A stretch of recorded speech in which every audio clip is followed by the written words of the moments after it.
Okay, chapter 9. Totally all right. Helicopter? Said Jack. Yes, I received a call on my cell phone from the military, said Dr. Ling. They're bringing medical supplies and food. That's great, said Annie. We need to get our pandas to our reserves, said Dr. Ling. Until the road is cleared, we will send some by helicopter to Wulong Town. From there, a van will take them to a safe reserve. That sounds like a good plan, said Jack. Dr. Ling smiled. I'm glad you think so because I would like to ask you to accompany these three cubs on their first helicopter flight. Do you think your grandmother would mind? No problem. We've been in choppers before, Annie said casually. Antarctica. Really? Said Dr. Ling. She looked surprised. Well, good. I'll be right back. I need to speak to the helicopter pilot and make a quick call to our staff in Wulong Town. Dr. Ling started to leave the nursery, then stopped. Why, I just realized I don't even know your names, she said.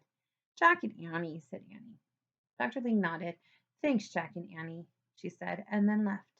This is so cool, Jack said to Annie. I was wondering how we'd get back to Wulong Town and complete our mission.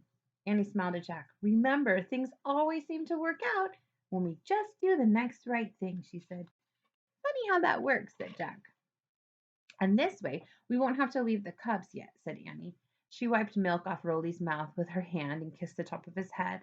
All three cubs had dropped their bottles and were nodding off to sleep.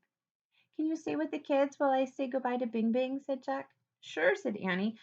Say goodbye from me, too. I will. Jack hurried out the door. He dashed along the path to Bing Bing's house, sidestepping rubble and glass. Jack found Master Lee sitting with Bing Bing on the concrete floor. He was quietly feeding her bits of bread from a small round loaf. For a moment, the earthquake disaster seemed far away. Bing Bing loves a snack, Master Lee said, smiling at the panda, even when the world is turned upside down. I know, said Jack, kneeling beside them. I gave her some bamboo in the woods. What's she eating now? It's a special treat, said Master Lee. Here, you can give it to her. He handed Jack the loaf. The bread was very hard.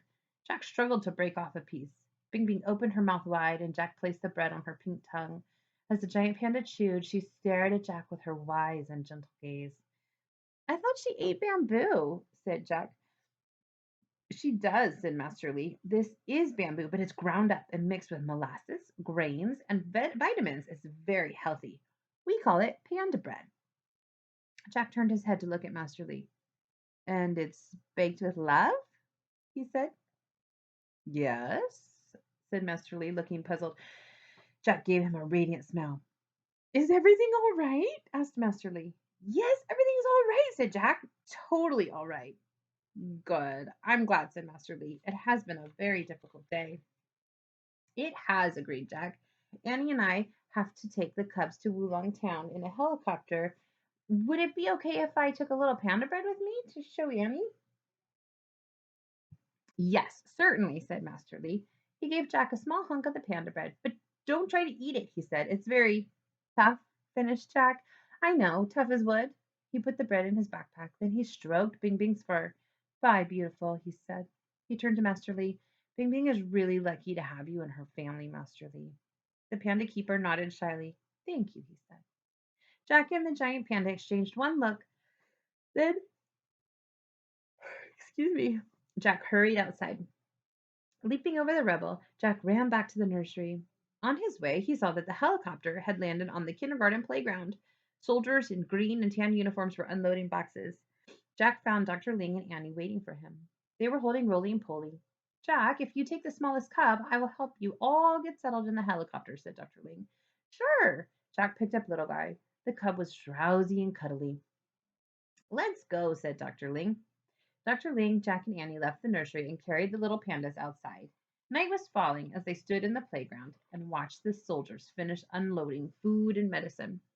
Until you get all the pandas out of here, how will you take care of them? Asked Annie. We will set up tents and carry water from the stream and get by as best we can, said Dr. Ling. I believe people here in China and around the world will help us. I've already had a call from Pandas International. They promised to send powdered milk for the young ones, and they will write about our situation and raise money to help the pandas. Cool, said Jack. Hey, and in that case, he reached into his pocket and pulled out the rest of their money. We'd like to give something for the pandas, too. He handed their Chinese currency to Dr. Ling. Thank you, she said. All of this province will need help in the days to come. I have heard from the staff in Chengdu that this has been one of the most damaging earthquakes of all time. They think many people have been killed. Whole towns have been destroyed. That's terrible, said Jack. What about your family? Said Annie. My parents are safe in Beijing, said Dr. Ling. But in the face of this disaster, everyone in our nation is one big family. Oh, look, the pilot is waving to us. In the twilight, Jack, Annie, and Dr. Ling each carried a cub to the helicopter. They climbed up the steps and entered the small cabin. Jack and Annie sat down and buckled their seatbelts. Excuse me. Dr. Ling handed Rolly to Annie. Annie hugged Rolly and Polly while Jack cradled little guy in his arms. You will need this, said Dr. Ling. She pulled a small flashlight from her pocket and gave it to Annie. It will be dark when you arrive. Wulong Town is without power, too. Thanks, said Jack. When you land, staff members from our office in Wulong Town will be waiting for you, said Dr. Ling. Have a safe trip, and thank you for everything. Goodbye, Jack and Annie. Good luck rebuilding the Panda Center, said Jack. It's an amazing place. Dr. Ling climbed out of the helicopter and waved. The military pilot hopped aboard. The ride will be very noisy, he told Jack and Annie, putting headphones over their ears. Then he took his seat. The two soldiers sat behind him. A moment later, the engine roared and the blades started to spin.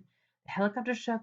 Then it lifted off the ground and buzzed away from the Panda Center through the darkening sky.